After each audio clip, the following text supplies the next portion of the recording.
कहानी की शुरुआत में हम मास्टर शन को देखते हैं जो एक प्राइवेट पार्टी के लिए कुछ लड़कियों को तैयार कर रहा होता है।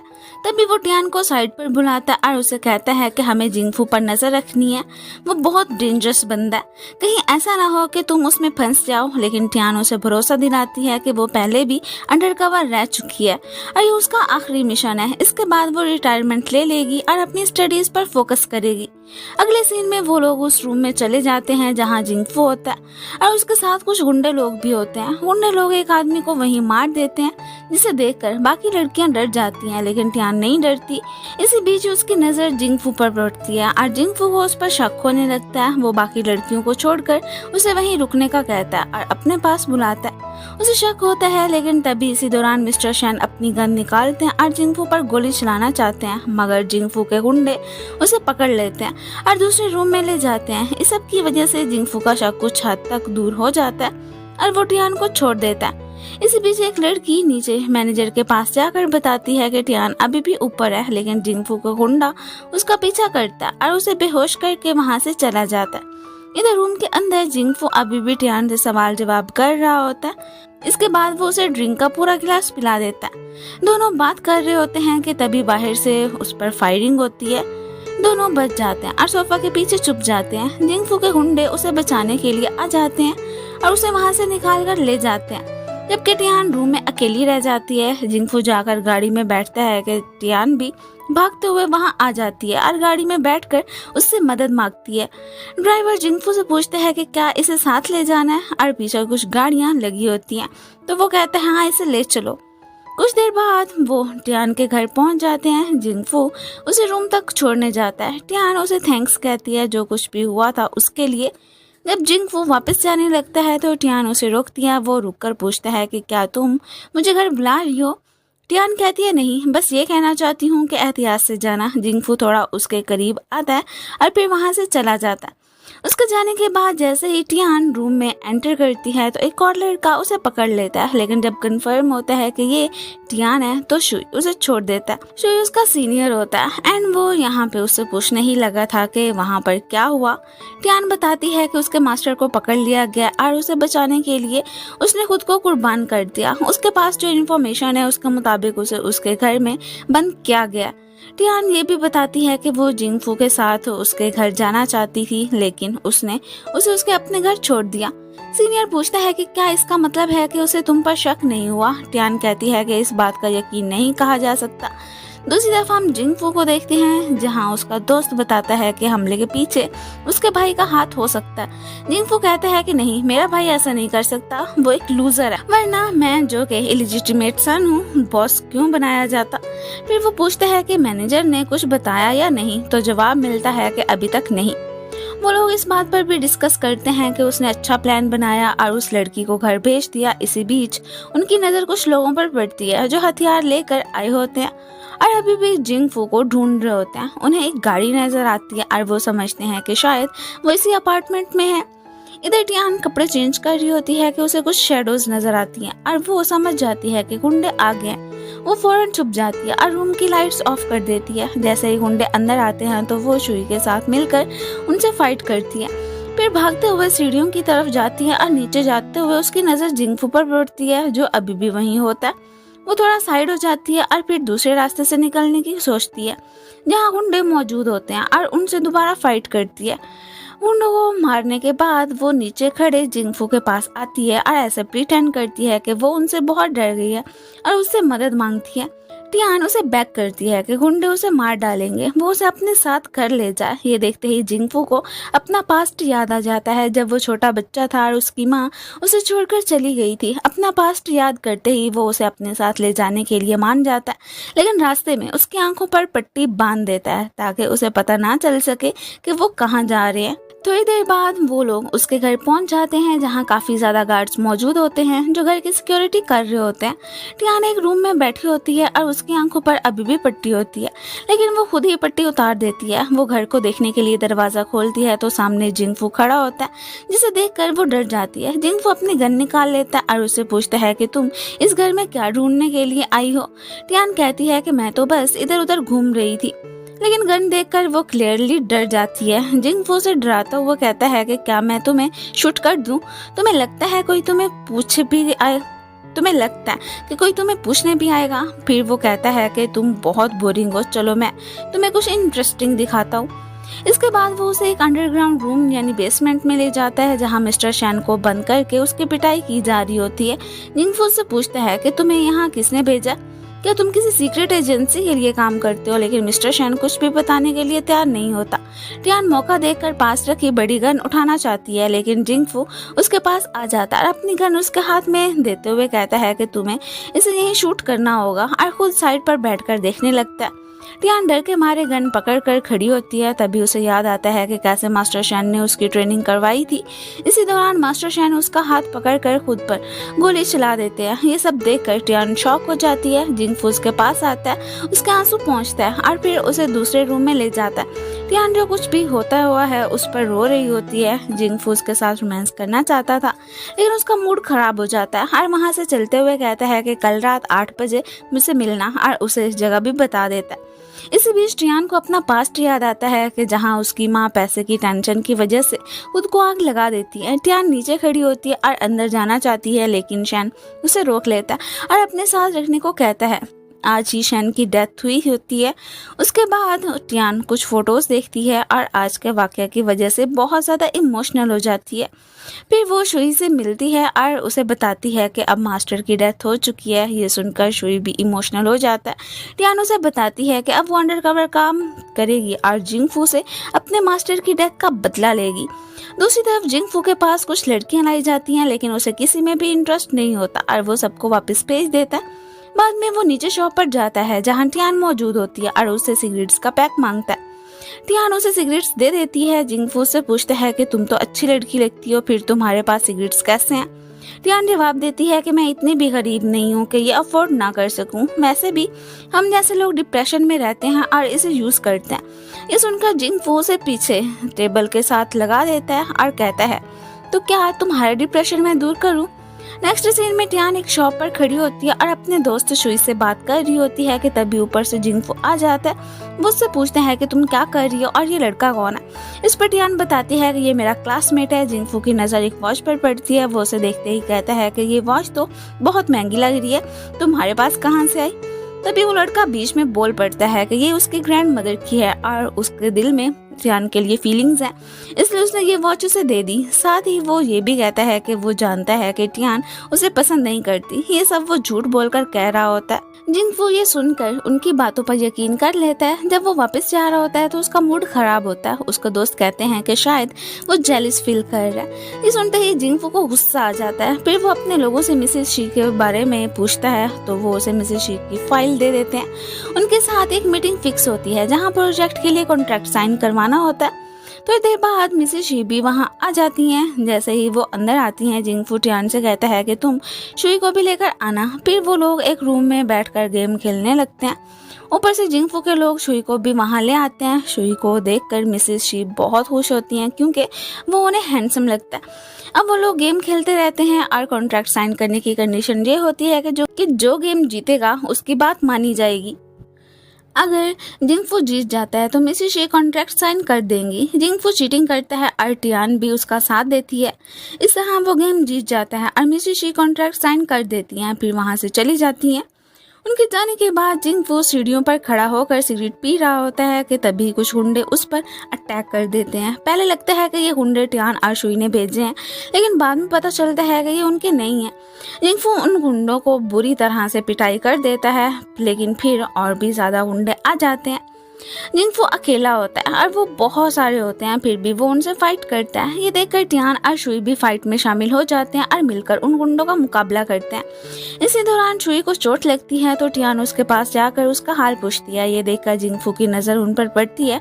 जिंगफू एक गुंडे को पकड़े होता है कि तभी टियान ईंट उठाकर उस गुंडे के सर पर मार देती है। ऊपर से एक और गुंडा छलांग लगाकर टियान पर अटैक करने की कोशिश करता है, लेकिन जिंगफू फौरन उसे साइड पर हटा देता है। इस तरह तीनों मिलकर को हरा देते हैं। जब जिंगफू यहाँ पर टियान के घर लेकर जा रहा होता है तो उसे वो सीन याद आता है कि जब टियान शी का ख्याल रख रही थी, जिससे उसे जेलसी फील होती है। वो उसे अपने पास खींच लेता है। घर पहुँचने के बाद जिंगफू को जहाँ जहाँ चोट लगी होती है टियान उन पर मेडिसिन लगाती है। इसी बीच जिंगफू उससे फिर पूछता है कि आखिर तुम हो कौन। जिंगफू टियान के वॉशरूम में लेकर जाता है। उस वक्त भी उसका ब्लड बह रहा होता है। टियान उससे पूछती है कि उसने उसकी जान क्यों बचाई, लेकिन जिंगफू बिना जवाब दिए वहां से चला जाता है। रात के वक्त टियान उनके सीक्रेट रूम का पता लगाने का सोचती है। वो चुपके से एक रूम में जाकर इधर उधर सर्च करने लगती है। तभी अचानक दरवाजा खुलता है और जिंगफू अंदर आ जाता है। वो उससे पूछता है कि तुम यहाँ क्या कर रही हो। टियान फौरन बहाना बनाती है कि उसे नींद नहीं आ रही थी और वो बुक रीड करने के लिए यहाँ आ गई। जिंगफू को उस पर शक होता है, इसलिए वो उसकी इयररिंग्स चेक करता है कि कहीं कोई हिडन डिवाइस तो नहीं। ये देखकर टियान उसका ध्यान हटाने के लिए उसे किस कर देती है। इसके बाद जिंगफू वहाँ से चला जाता है। उस रात जिंगफू एक ड्रीम देखता है जहाँ वो टियान के साथ होता है। टियान उससे कहती है कि अगर तुम्हें मुझसे प्यार हो गया है तो तुम्हारा क्या होगा।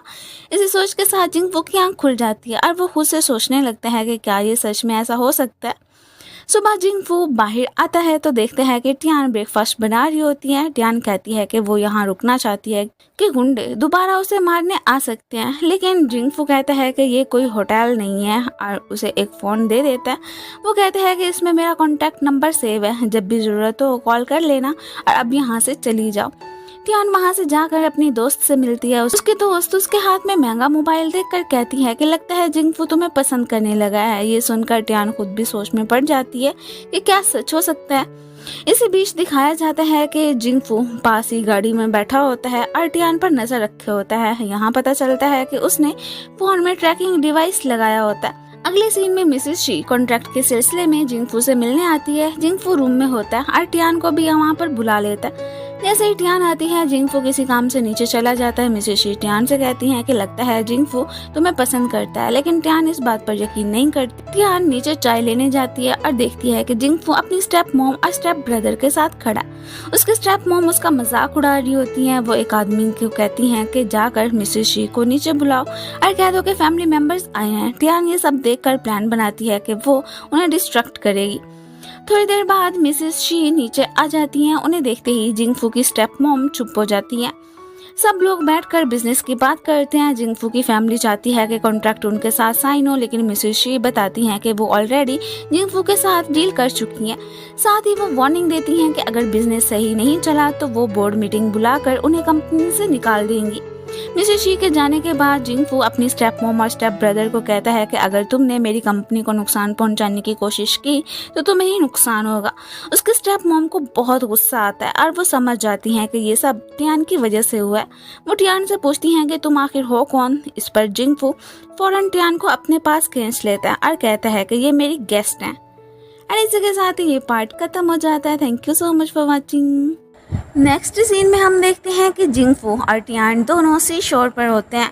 जिंगफू जो कुछ हुआ होता है उसको लेकर काफ़ी परेशान होता है, लेकिन टियान उसे तसल्ली देती है कि स्टेप मॉम की वजह से टेंशन लेने की जरूरत नहीं। साथ ही वो ये भी बता देती है कि उसे पहले से पता था कि मिसेस शी वो प्रोजेक्ट जिंगफू को ही देगी। जब वो मिसेस शी के मॉम का जिक्र करती है तो जिंगफू थोड़ा हैरान होता है और पूछता है कि तुम्हें इतना सब कैसे पता है। अब टियान अपनी फ्रेंड जूजियन के साथ घर जा रही होती है कि अचानक ऊपर से जिंगफू के स्टेप ब्रदर शाओफैन आ जाता है और दोनों को किडनैप कर लेता है। टियान को एक पिंजरे में बांध दिया जाता है और उससे जिंगफू के सीक्रेट्स के बारे में पूछा जाता है, लेकिन टियान कहती है कि उसे अभी कुछ नहीं पता।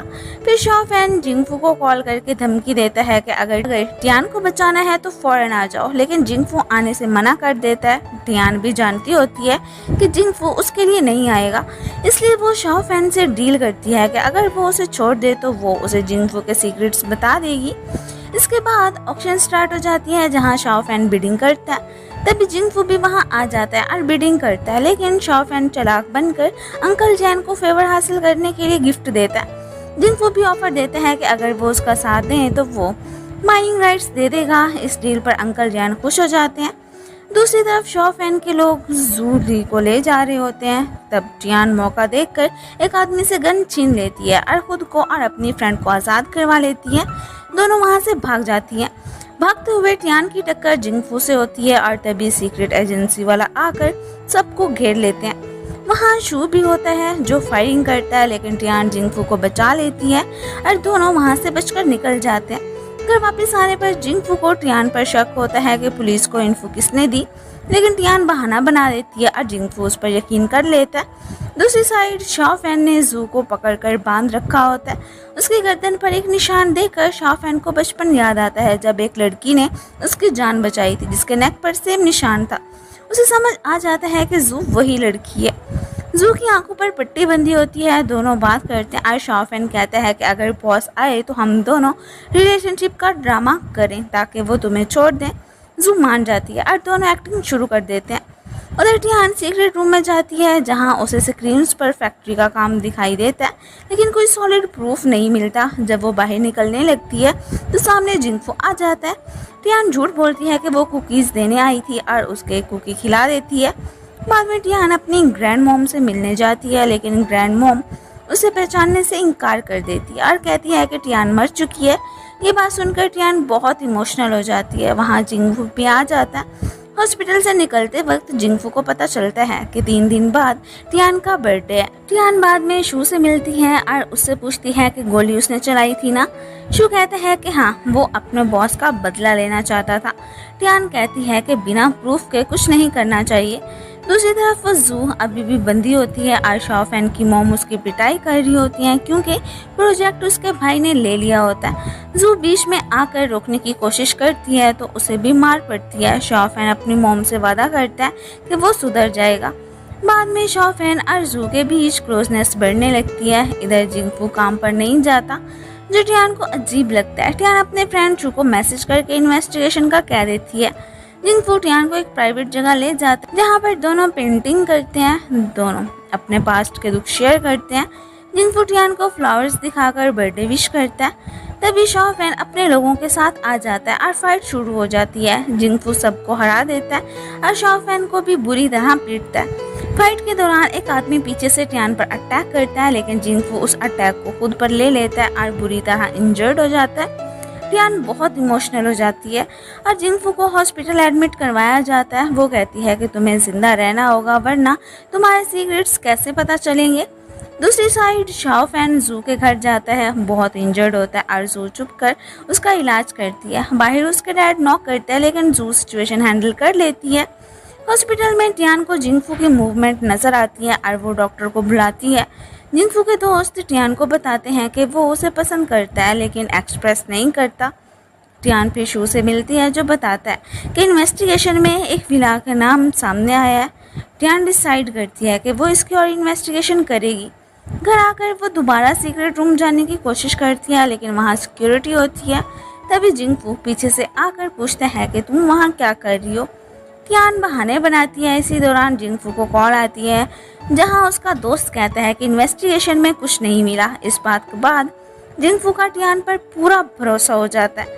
आखिर में जिंगफू टियान को घर की फुल एक्सेस दे देता है और कहता है कि अगर तुम यहाँ रहती हो ये घर तुम्हारा भी है, और दोनों धीरे धीरे एक दूसरे के करीब आने लगते हैं।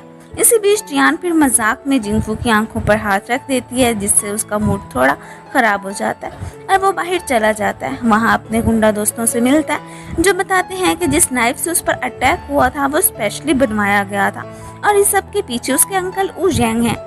ये सुनते ही जिंगफू अपने अंकल के पास चला जाता है जहाँ वो अपनी बेटी शाओ शुई के साथ डिनर कर रहे होते हैं। शाओ शुई जिंगफू को देखकर इम्प्रेस हो जाती है। जिंगफू सीधा अपने अंकल से पूछते हैं कि अटैक के पीछे आपका हाथ है, लेकिन वो सीधा इनकार कर देते हैं। शाओ शुई भी जिंगफू को डिनर के लिए इनवाइट करती है, लेकिन वो कहता है कि बाद में आएगा। घर वापस आकर जब टियान उसका कोट उतारती है तो उसे परफ्यूम की स्मेल और एक बाल मिलता है जिससे वो जेलिस हो जाती है। जिंगफू उसकी जेलिसी नोटिस करता है और उसे रूम में ले जाता है, लेकिन दोनों का मूड ठीक नहीं होता। रात को सोते वक्त टियान सोचती है कि वो जिंगफू के लिए फीलिंग्स डेवलप नहीं कर सकती क्योंकि उसे अपने मास्टर का बदला लेना है। अगली सुबह जिंगफू उठता है तो टियान रूम में नहीं होती, लेकिन बाहर मिल जाती है। तभी शाओ शुई की कॉल आती है जो टियान रिसीव करती है और खुद को मेड बताती है। फिर फ़ोन जिंगफू को दे देती है। जिंगफू कॉल अटेंड करता है तो शाओ शुई उसके एक विला पार्टी के बारे में बताती है और इनवाइट करती है। तभी टियान भी वहाँ जाना चाहती है क्योंकि वहाँ कोई सीक्रेट हो सकता है, लेकिन जिंगफू मना कर देता है। पार्टी के दिन जिंगफू वहाँ जाता है जहाँ शाओ शुई और दूसरी लड़कियाँ होती हैं। टियान भी वहाँ आ जाती है और सब उसकी तारीफ करते हैं। शाओ शुई से पहचान लेती है कि वो मेड है और सिक्योरिटी बुलाने वाली होती है, लेकिन टियान इनविटेशन कार्ड दिखा देती है। जिंगफू टियान को साइड पर ले जाकर पूछता है कि तुम यहाँ क्या कर रही हो, तो वो कहती है कि वो जेलस फील कर रही थी इसलिए आ गई। इसी बीच उनकी नज़र शू पर पड़ती है जो वेटर बनकर आया होता है और दोनों का प्लान सीक्रेट मालूम करना था। दूसरी साइड हम शॉ फैन को देखते हैं जो रूम से बाहर आता है तो देखता है कि जूजियन ने उसके लिए खाना रेडी किया होता है। वो राइट हैंड से खाना खाने की कोशिश करता है लेकिन जख्मों की वजह से स्पून नहीं उठा पाता, तो जूजियन खुद उसे खाना खिलाने लगती है। शॉ फैन उसे कहता है कि वो ऐसी ही सिंपल लाइफ चाहता है। दोनों बात कर रहे होते हैं कि जूजियन उससे पूछती है कि क्या वो हमेशा उसके साथ ऐसे ही रहेगा। तभी अचानक उसके डैड की आवाज़ आती है तो जूजियन फौरन शॉ फैन को अलमारी में छुपा देती है।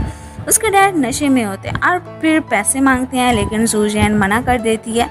उसकी नज़र अलमारी पर पड़ जाती है और वो समझता है कि शायद उसमें पैसे छुपाए हैं। वो अलमारी खोलने लगता है, लेकिन आगे अलमारी खुलती तो शॉ फैन का सिगरेट सामने आ जाता है, इसलिए जूजियन अलमारी के सामने खड़ी हो जाती है और अपने डैड को रोक देती है। इस बात पर उसके डैड गुस्से में वहाँ से चले जाते हैं। जैसे ही वो चले जाते हैं शॉ फैन अलमारी से बाहर निकलता है और सब कुछ देखकर बहुत गुस्से में होता है। इधर दूसरी तरफ शू छुपते छुपाते नीचे एक रूम में पहुंचता है जहां वो कुछ लोगों को देखता है। वो फौरन अपना कैमरा निकालकर उनकी वीडियो रिकॉर्ड करने लगता है जहां उन लोगों को एक सस्पिशियस लिक्विड पिलाया जा रहा होता है। टियान इधर परेशान होती है कि शू अभी तक वापस नहीं आया, लेकिन फिर उसकी नज़र शू पर पड़ जाती है और वो आंखों से सिग्नल देता है कि उसका काम हो गया। टियान फौरन सिचुएशन हैंडल करते हुए जिंगफू को दूसरी साइड ले जाती है ताकि उसकी नज़र शू पर ना पड़े, लेकिन उसी वक्त मिसेस शी की नज़र शू पर पड़ जाती है। आखिर में दूसरी तरफ हम जूजियन को देखते हैं जो घर वापस आती है और कुछ अजीब निशान नोटिस करती है जिससे वो कंफ्यूज हो जाती है। जैसे ही वो अपने रूम का दरवाज़ा खोलती है तो देखती है कि अंदर शॉ फैन पहले से ही बैठा होता है। इन शॉ फैन से पूछती है कि मेरे डैड कहाँ हैं, क्या तुमने उन्हें मार दिया। शॉ फैन कहता है कि मैंने उन्हें नहीं मारा, बस थोड़ी पिटाई की है, वो अभी जिंदा है। फिर वो उसके पास जाकर कहता है कि ये सब मैंने तुम्हारे लिए किया है। ये सब सुनकर रोशिन बहुत इमोशनल हो जाती है। दूसरी तरफ टियान शू से मिलती है, शू से फ़ोटोज़ दिखाता है और बताता है कि फैक्ट्री में जो लोग काम कर रहे हैं उन्हें ड्रग्स दिए जा रहे हैं, इसी वजह से कोई भी सच नहीं बताता। ये बात टियान को बहुत अजीब लगती है। अब हम जिंगफू को देखते हैं जो अपने डैड से मिलने जाता है। उसके डैड कहते हैं कि वो अब बुढ़ा हो रहा है और उसने ज़िंदगी में बहुत दुश्मन बना लिए हैं। वो ऑफिसर शन को भी जिक्र करता है। जिंगफू कहता है कि मैंने उस ऑफिसर को मार दिया। ये सुनकर उसका डैड थोड़ा रिलैक्स फील करता है और फिर उसे एक बॉक्स देता है जिसमें स्टैम्प होता है। वो कहते हैं कि अब तुम खुद प्रोजेक्ट साइन कर सकते हो, मुझे पूछने की जरूरत नहीं। साथ ही वो अपनी प्रॉपर्टी का हिस्सा भी उसके नाम कर देते हैं। पीछे से स्टेप मॉम ये सब देख रही होती हैं और बहुत गुस्से में होती हैं। वो कहती हैं कि सब कुछ दूसरे बेटे को दे रहे हैं, शॉ फैन का क्या होगा। टियान फिर अपनी ग्रैंड मॉम से मिलने जाती है और अपनी प्रॉब्लम शेयर करती है कि वो कंफ्यूज है। एक तरफ उसके दिल में जिंगफू के लिए फीलिंग्स हैं और दूसरी तरफ वो उसे पकड़वाना चाहती है ताकि अपने बॉस का बदला ले सके। वो रो रही होती है कि तभी जिंगफू वहाँ पर आ जाता है। जिंगफू से पूछते हैं कि तुम क्या कह रही थी कि तुम्हारी बात सुनने वाला कोई नहीं। टियान तुरंत टॉपिक चेंज करते हुए कहती है कि क्या तुम मेरे साथ डेट पर चलोगे। जिंगफू मान जाता है और दोनों डेट प्लान कर लेते हैं, लेकिन टियान सीक्रेटली ऑफिसर्स को इन्फॉर्म कर देती है ताकि वो उस दिन जिंगफू को अरेस्ट कर सके। दूसरी साइड शॉ फैन की मॉम उसे कॉल करती है और कहती है कि तुम्हें जिंगफू को ब्लैकमेल करना है और इसके लिए टियान का यूज़ करो। कॉल के बाद शॉ फैन शूरेन को भी एक काम देता है। डेट के दिन टियान जिंगफू को एक शॉप पर ले जाती है जहां वो ड्रेसेस ट्राई करते हैं। जिंगफू ग्रूम सूट पहनता है और टियान ब्राइडल ड्रेस। टियान बहाना बनाकर साइड में चली जाती है। जिंगफू सोचता है कि वो अभी भी वही है और अपनी फीलिंग्स बताने के लिए उसके पास जाता है, लेकिन अचानक वहाँ शॉ फैन आ जाता है और गन पॉइंट पर जिंगफू को किडनैप कर लेता है। टियान को पता चल जाता है कि अरेस्ट प्लान फेल हो गया। अगले सीन में जिंगफू चेयर से बंधा होता है और बेहोश होता है। होश आने पर वो देखता है कि शॉ फैन उसके सामने खड़ा है और उसे थ्रेटन कर रहा है। जिंगफू कहता है कि तुम मुझे थ्रेटन नहीं कर सकते। ऊपर टियान और शू खड़े होते हैं और नीचे जो हो रहा होता है उसे देख रहे होते हैं। शॉफैन जिंगफू को ब्लैकमेल करता है और कहता है कि तुम्हारे पास दो ऑप्शंस हैं, या तो टियान की ग्रैंड मॉम को मरने दो या फिर वेयर हाउस मेरे नाम कर दो। जिंगफू कहता है कि मुझे उस ग्रैंड मॉम से कोई फर्क नहीं पड़ता, तुम उसे मार दो। ये सुनकर टियान को बहुत बुरा लगता है और वो शू से कहती है कि अब हमें इसे अरेस्ट कर लेना चाहिए। इसी बीच शॉफैन को पता चलता है कि ग्रैंड मॉम की डेथ हो गई। असल में वो एक डमी होती है और रियल ग्रैंड मॉम बच जाती है। ये जानकर शॉफैन कंफ्यूज हो जाता है। तभी जिंगफू के लोग वहाँ पर आ जाते हैं और जिंगफू आजाद होकर शॉफैन की बुरी तरह पिटाई करता है। शॉफैन डर कर वहाँ से भाग जाता है। टियान और शू भी वहाँ से निकलने लगते हैं, लेकिन जिंगफू उनके सामने गन लेकर आ जाता है। ये देखकर जिंगफू को बहुत गुस्सा आता है। वो शू की बुरी तरह पिटाई करता है। टियान उसे रोकने की कोशिश करती है, लेकिन वो नहीं मानता। दूसरी तरफ शॉफैन छुप जाता है और उसे लगता है कोई उसके पीछे आ रहा है। वो अटैक करने के लिए तैयार होता है, लेकिन देखता है कि वो रोशिन है। वो रिलैक्स हो जाता है और कहता है कि जब भी मैं मुश्किल में होता हूँ तुम आ जाती हो। रोशिन कहती है शायद हमारी किस्मत ही ऐसी है। आखिर में जिंगफू ने टियान और शू दोनों को बांधा होता है। टियान शू के पास जाकर पूछती है कि तुम ठीक हो, लेकिन शू की हालत खराब होती है। जिंगफू शू को नहीं मारता, बल्कि टियान को अपने पास बुलाता है और कहता है कि अगर तुम शू को बचाना चाहती हो तो मुझे किस करो।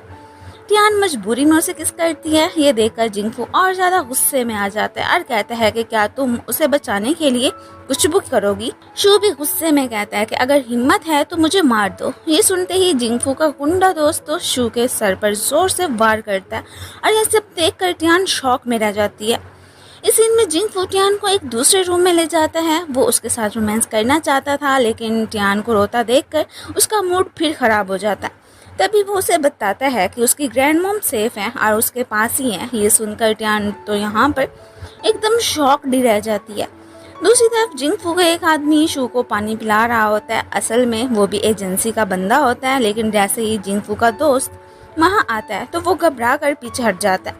पहले उस दोस्त को शक होता है, लेकिन फिर वो समझ जाता है कि शायद टियान ने पानी दिया होगा, इसलिए वो उस बंदे पर शक नहीं करता। इधर टियान खाना खा रही होती है कि जिंगफू का एक आदमी उसे बाहर ले जाता है। जैसे ही सब वहाँ आ जाते हैं, टियान एक प्लान बनाती है और उस प्लान पर काम करते हुए वहाँ से निकलने में कामयाब हो जाती है। वो शू को भी अपने साथ भगा लेती है। रास्ते में वो गाड़ी से उतर जाती है और कहती है कि मेरी ग्रैंड मॉम अभी भी जिंगफू के पास है और खतरे में है, इसीलिए मैं उसे छोड़कर नहीं जा सकती। वो शू को कहती है कि तुम यहाँ से छुप कर निकल जाओ, मुझे वापस जाना होगा। जब टियान वापस घर आती है तो देखती है कि जिंगफू उसका इंतजार कर रहा होता है और उसे पता चल चुका होता है कि शू को भगाने के पीछे टियान का हाथ है। लेकिन जब वो पूछता है कि तुम खुद क्यों नहीं भागी, तो टियान कहती है कि मेरी ग्रैंड मॉम तुम्हारे पास है, इसलिए मैं यहीं रहूंगी। जिंगफू जो भी पूछता है टियान सीधा जवाब देती है। वो कहता है कि तुम अब झूठ क्यों नहीं बोल रही, पहले जैसे बोल के तुम मेरी केयर करती हो। लेकिन टियान कहती है कि अब झूठ बोलने जैसा कुछ नहीं रहा। दूसरी तरफ एजेंसी वाले फैक्ट्री वर्कर्स की इन्वेस्टिगेशन करते हैं। जब उनसे पूछा जाता है क्या जिंगफू इस सब के पीछे है, तो कहते हैं कि नहीं, जिंगफू तो उन्हें बचा रहा है और असल ब्लेम अंकल ऊ जिंग पर ही डाल देते हैं। जिंगफू अपने फ्रेंड से कहते हैं कि टियान के रूम में कैक्टस प्लांट को पानी देकर आओ। वो बस उसकी खैरियत जानना चाहता था। उसका दोस्त वहां जाकर प्लांट्स को पानी देता है और कहता है कि बॉस तुम्हारी केयर करते हैं, तुम्हें समझ नहीं आ रहा।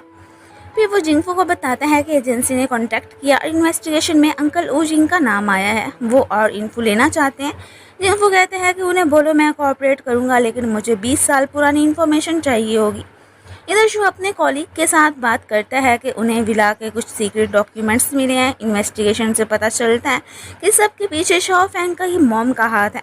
इस सब से एजेंसी वाले उसके पकड़ने उसके घर पहुंच जाते हैं। जब शॉफैन की मॉम को ले जा रहे होते हैं तो शॉफैन आ जाता है। उसकी मॉम उसे कहती है कि मैंने कहा था कि उसे ख़त्म कर दो, तुमने क्यों नहीं किया। शॉफैन चुप रहता है और एजेंसी वाले उसकी मॉम को ले जाते हैं। बाद में शॉफैन के लोग कहते हैं कि हम जल्दी उन्हें छुड़ा लेंगे, लेकिन वो कहते हैं कि अभी नहीं। ये सब जूजैन सुन लेती है और उसे समझ आ जाता है कि जो बूढ़ी औरत थी वो टीचर नहीं बल्कि टियान की ग्रैंड मॉम थी। शॉफैन उसे समझाने की कोशिश करता है, लेकिन वो नहीं सुनती और चली जाती है। पीछे एक पेपर रह जाता है जिसे शॉफैन को पता चलता है कि वो प्रेग्नेंट है। वो उससे बात करता है, लेकिन वो दूर रहना चाहती है। शॉफैन उसे रूम में बंद कर देता है और कहता है कि मैं तुम दोनों को कहीं नहीं जाने दूंगा। दूसरी तरफ जिंगफू अपनी मॉम की डेथ का सीक्रेट पता चल जाता है कि उसके पीछे उसके डैड का हाथ है। वो अपने डैड से बात करने जाता है लेकिन वो कुछ क्लियर नहीं बताते। जिंगफू कहता है कि अब वो कंपनी खुद संभालेगा। घर वापस आते वक्त कुछ लोग उस पर अटैक करते हैं लेकिन वो सबको हरा देता है। जब वो घर पहुंचता है तो उसे लगता है कि कोई गुंडा है तो वो गन निकालता है लेकिन वो टियान होती है। टियान उसके बाजू पर चोट दिखती है और पूछती है। तब जिंगफू कहता है कि तुम कल सुबह यहाँ से चली जाना। टियान रीजन पूछती है लेकिन वो कहता है कि इससे पहले कि मैं अपना इरादा बदल दूं और तुम्हारी ग्रैंड मॉम को नुकसान पहुंचाऊं, तुम चली जाओ। टियान वहाँ से चली जाती है और जिंगफू सोचते हैं कि अब उसके पीछे दुश्मन लग गए हैं। अगर टियान उसके साथ रही तो उसे भी नुकसान हो सकता है, इसलिए उससे दूर रहना ही बेहतर होगा। हम शॉ फैन को देखते हैं जो अपनी बीवी का चेकअप करवाता है। डॉक्टर चेक करने के बाद कहती हैं कि उसे खुश रखना होगा, वरना अगर स्ट्रेस या टेंशन रही तो इसका असर बच्चे पर भी हो सकता है। शॉ फैन रूजैन को समझाता है कि तुमने सुन लिया ना, लेकिन वो कहती है कि मैं तुमसे नफरत करती हूँ, तुम एक मॉन्स्टर हो। इस पर वो उसे ज़बरदस्ती हक करता है और कहता है कि मैं तुम्हारा ख्याल रखूँगा, बच्चे का ख्याल रखूँगा, हम तीनों का ख्याल रखूँगा। दूसरी तरफ टियान अपने ऑफिस जा रही होती है कि रास्ते में शू उससे पूछता है कि क्या जिंगफू ने तुम्हें छोड़ दिया। वो कहती है कि हाँ, उसने मुझे जाने दिया, लेकिन शू को यकीन नहीं आता। वो कहते हैं कि ज़रूर उसने कोई चिप वगैरह लगाई होगी। टियान कहती है कि नहीं, ऐसा कुछ नहीं है। फिर वो एविडेंस चेक करती है जिसकी मदद से शॉ फैन की मॉम को पकड़ा गया था। एविडेंस देखकर वो कहती है कि मेरे ख्याल में शॉ फैन की मॉम को भी फंसाया गया, बिल्कुल उसी तरह जैसे जिंगफू की मॉम को फंसाया गया था, और इस सब के पीछे ज़रूर जिंगफू के डैड का ही हाथ होना है। ये सब सुनकर शू कहता है, लगता है कि तुम ये प्रूव करना चाहती हो कि जिंगफू इनोसेंट है। उन्होंने अभी तक जिंगफू को कस्टडी में रखा हुआ होता है और उसके कुछ फोटोज भी इसलिए गए होते हैं। जब टियान वो फोटोज चेक करती है तो उसकी नज़र एक फ़ोटो पर पड़ती है जहां क्लियरली दिख रहा होता है कि जिंगफू ने उसके लिए वेडिंग ड्रेस खरीदी थी और उसे ट्राई भी करवाया था। तब हमें पता चलता है कि जो कुछ भी हुआ था उसके बाद जिंगफू उसी शॉप पर गया था और वही ब्राइडल ड्रेस मांगी जो टियान ने ट्राई की थी। शॉप की वर्कर बताती है कि पिछले हफ्ते उनकी शॉप पर एजेंसी वालों ने कब्जा किया हुआ था। फिर भी जिंगफू वो ड्रेस खरीद लेता है और घर जाकर उसे देखकर इमोशनल हो जाता है। टियान ये सब समझ नहीं पा रही होती कि अगर वो उससे नफरत करता है तो फिर उसके लिए ब्राइडल ड्रेस क्यों ली। इसी सोच में होती है कि उसे शू का कॉल आता है जो कहता है कि हम जिंगफू को जल्द से जल्द अरेस्ट करना चाहते हैं। टियान भी कहती है कि हाँ, इस मैटर को जल्दी खत्म करो। इधर हम शॉ फैन को देखते हैं जो रूजैन के लिए खाना बनाकर लाता है। वो उसे खिलाना चाहता है लेकिन रूजैन मना कर देती है। इस बात पर शॉ फैन को गुस्सा आ जाता है और वो ज़बरदस्ती रोमांस करने की कोशिश करता है। रूजैन कहती है कि मैं प्रेग्नेंट हूँ, मैं ये सब नहीं कर सकती। वो पीछे हट जाता है और फिर दोबारा स्पून में खाना डालकर उसे ज़बरदस्ती खिलाने की कोशिश करता है।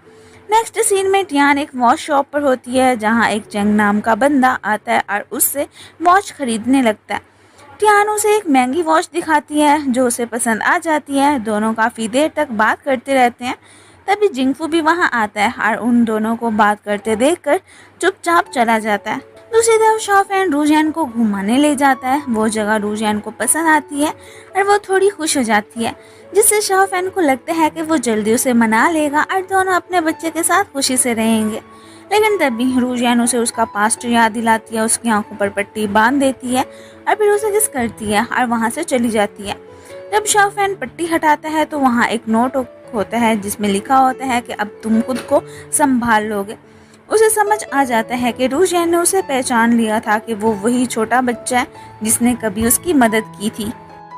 आगे टियान और चेंग एक शॉप में होते हैं जहां चेंग कपड़े ट्राई कर रहा होता है और टियान उसकी मदद कर रही होती है। तभी जिंगफू वहां आ जाता है और टियान से कहता है कि तुम मेरे कपड़ों की भी मेजरमेंट ले लो। कर वहां से चला जाता है और कहता है कि मेरे ख्याल में चेंग टियान के लिए ज्यादा बेटर है। जब टियान और चेंग शॉप से बाहर निकलते हैं तो चेंग उससे पूछते हैं कि क्या तुम पार्टी में चलोगी। टियान पहले मना करने वाली होती है लेकिन फिर उसकी नज़र चेंग के हाथ पर बने टैटू पर पड़ती है। वो फौरन समझ जाती है कि ये टैटू उसी नेटवर्क से रिलेटेड है, मतलब इसे जिंगफू के डैड ने भेजा है। अब टियान भी गेम खेलना चाहती है, इसलिए वो पार्टी में जाने के लिए हाँ कर देती है और समझ जाती है कि चेंग उसे फंसाने की कोशिश कर रहा है। अब पार्टी वाला दिन आ जाता है। जैसे ही टियान पार्टी में एंटर होती है तो उसके इयररिंग्स में लगा स्पीकर डिटेक्ट हो जाता है और एक सिक्योरिटी गार्ड उसे इयररिंग्स उतारने को कहता है। वो इयररिंग्स उतारने लगती है कि अचानक उससे जिंगफू टकरा जाता है, जिससे उसके इयररिंग्स नीचे गिर जाते हैं। टियान पे जिंगफू के साथ खड़ी होती है। जिंगफू से रिंग्स के बारे में पूछता है, लेकिन टियान कहती है कि उन रिंग्स की मेरी नज़रों में कोई अहमियत नहीं है। ये बात जिंगफू को बहुत बुरी लगती है क्योंकि वो इयररिंग्स उसने खुद उसे दिए थे। दोनों के दरमियान काफ़ी देर तक बहस होती रहती है। बहस इतनी बढ़ जाती है कि जिंगफू उसका हाथ पकड़कर उसे दूसरे रूम में ले जाता है और उसे एक कोट पहना देता है। दोनों ड्रिंक्स करते हैं। इतने में अनाउंस होता है कि फायरवर्क्स स्टार्ट होने वाले हैं और जो देखना चाहता है वो रूफ पर चला जाए। काफ़ी लोग रूफ पर चले जाते हैं और चैंग भी वहाँ से चला जाता है। ये देखकर टियान हैरान रह जाती है क्योंकि उसे लगता है कि चैंग उसे ऐसे अकेले छोड़कर नहीं जा सकता। उसे शक होता है कि शायद जिंगफू के डैड आ चुके हैं। वो बाहर जाकर चेक करती है तो वहाँ जिंगफू और उसके डैड मौजूद होते हैं। जिंगफू के डैड उसे ब्लैकमेल करने की कोशिश करते हैं, लेकिन जिंगफू फौरन कहता है कि मैंने भी आपकी इन्वेस्टिगेशन करवाई है और मुझे पता चल गया है कि मेरी मॉम को ड्रग्स दिए गए थे और उनके मर्डर के पीछे आपका हाथ था। आपने शाओ फैन की मॉम को भी फंसाया। लेकिन जिंगफू उसके सामने खड़ा हो जाता है। इतने में एजेंसी के लोग भी वहाँ पहुँच जाते हैं। जिंगफू सिग्नल देता है कि अपना कोट चेक करो। टियान कोट चेक करती है तो उसमें से गन निकलती है। जिंगफू कहता है कि मेरी फिक्र मत करो, तुम मुझ पर गोली चला दो, सिचुएशन बहुत टेंस हो जाती है। ये सब देखकर टियान मजबूरन जिंगफू को शूट कर देती है। इस बात को 2 साल गुजर जाते हैं। 2 साल बाद टियान प्लेन में होती है और वो अपने दोस्त को कॉल करती है जो अब एक विलेज स्कूल में पढ़ाती है। दूसरी तरफ रूजियाना स्कूल में होती है। एक छोटी बच्ची उसे कहती है कि क्लास के लिए लेट हो रहा है तो वो क्लास में चली जाती है। स्कूल में बताया जाता है कि किसी अननोन डोनर ने चैरिटी के तौर पर बच्चों के लिए सामान दिया।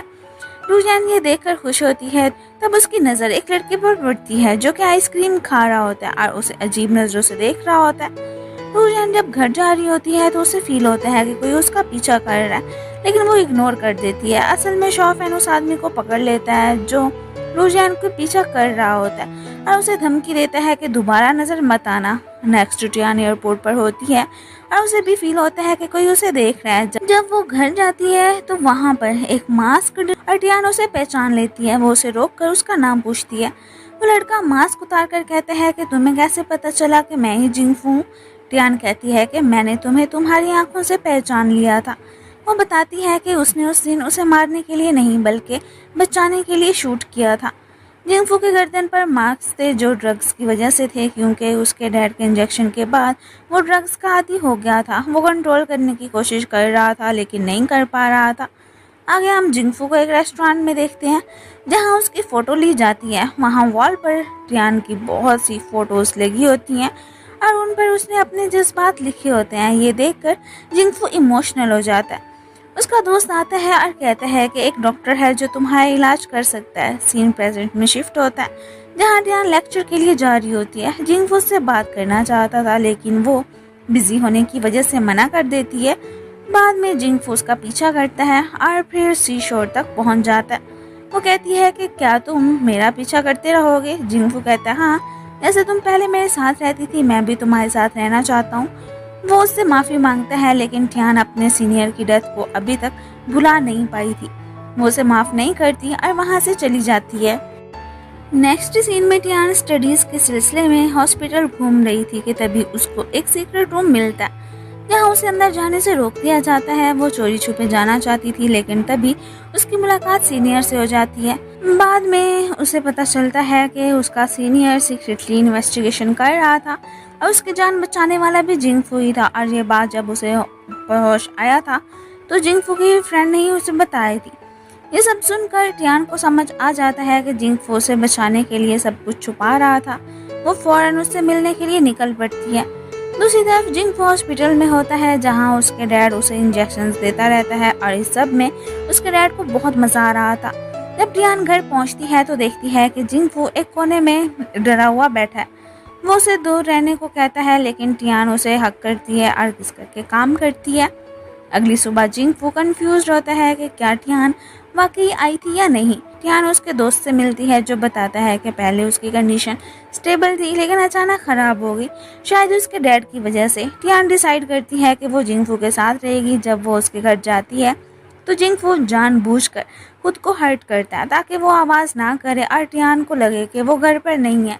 टियान वापस चली जाती है और जिंगफू कहता है कि उसके लिए यही बेहतर है कि वो उससे दूर रहे। बाद में टियान अपने प्रोफेसर से मिलती है जो उसे एक आदमी से मिलवाता है जो जिंगफू के डैड की तरह दिखता है, लेकिन उसने अपना फेस चेंज करवाया हुआ था। टियान को शक होता है कि वो जिंगफू के डैड तो नहीं है और रिसर्च के बाद उसे कंफर्म हो जाता है कि वो जिंगफू के डैड ही हैं। नेक्स्ट सीन में हम देखते हैं कि टियान जिंगफू के रूम के बाहर खड़ी होती है। जिंगफू दरवाज़ा नहीं खोलता तो टियान कहती है कि ठीक है मैं जा रही हूँ, लेकिन ऐसे ही वो जाने लगती है। जिंगफू दरवाज़ा खोल देता है। टियान अंदर आती है और कहती है कि मुझे पता था तुम अंदर ही हो। वो उससे पूछता है कि क्या तुम सच में जा रही थी। टियान कहती है नहीं। ये सुनकर जिंगफू इमोशनल हो जाता है। टियान कहती है कि हम इतने टाइम से एक दूसरे को इग्नोर कर रहे हैं, अब हमें ये सब बंद करना होगा, हमें एक दूसरे पर भरोसा करना होगा। जिंगफू भी इस बात पर एग्री करता है। उसके बाद वो अपने दोस्त शू के साथ मिलते हैं और जिंगफू के डैड के खिलाफ इन्वेस्टिगेशन का प्लान बनाते हैं। दूसरी साइड पर हम रूजियान को देखते हैं। उसे पता चलता है कि ट्रीटमेंट के लिए पैसे अरेंज हो गए हैं। ये सुनकर वो बहुत खुश हो जाती है, लेकिन तभी उसकी नज़र शाओफैन पर पड़ती है कि जो किसी बंदे से बात कर रहा होता है। उसे समझ आ जाता है कि अब तक जो भी मुश्किल में उसकी मदद कर रहा था वो शाओफैन ही था।